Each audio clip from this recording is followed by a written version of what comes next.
Alors Arbre, c'est l'association Réseau Bio Responsable Écologique et Solidaire en Suisse normande. On est basé à Thury-Harcourt. Ce nom-là, on trouvait qu'il portait bien toutes les valeurs qu'on a envie de défendre. Le respect de l'humain, le respect de la nature, de l'environnement, un mode de vie plus sain, plus simple aussi. Initialement, l'association, c'était une AMAP, une association pour le maintien de l'agriculture paysanne, dans l'objectif de pouvoir mettre en lien des citoyens avec des producteurs bio et surtout locaux.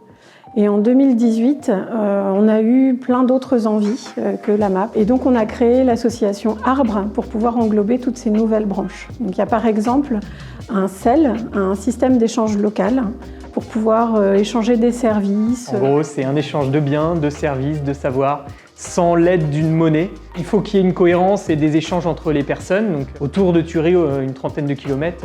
Donc, on crédite chaque nouvel adhérent à 300 feuilles de sel qu'on offre et ensuite permet d'échanger des biens, des services, des savoirs. On a également participé à la création et à l'ouverture du Quai d'Harcourt où nous sommes aujourd'hui. Créé un jardin partagé aussi à Thury-Harcourt, dans un jardin que nous prête la mairie.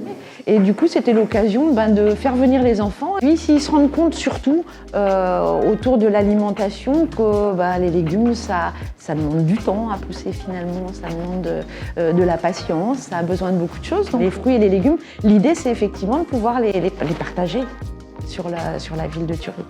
Voilà. On propose aussi des animations, comme par exemple un atelier réparation, on a créé un festival.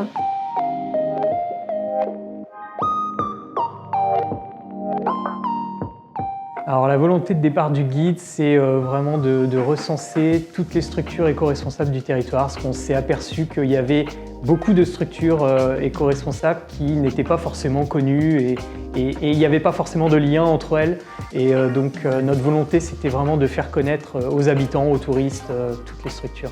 Donc c'est un support papier, il va être distribué donc à 3000 exemplaires sur le territoire au niveau de chaque structure. Et la volonté, c'est qu'on le trouve facilement, qu'il soit accessible à tous, pas seulement aux convaincus de l'environnement et de l'écologie, etc.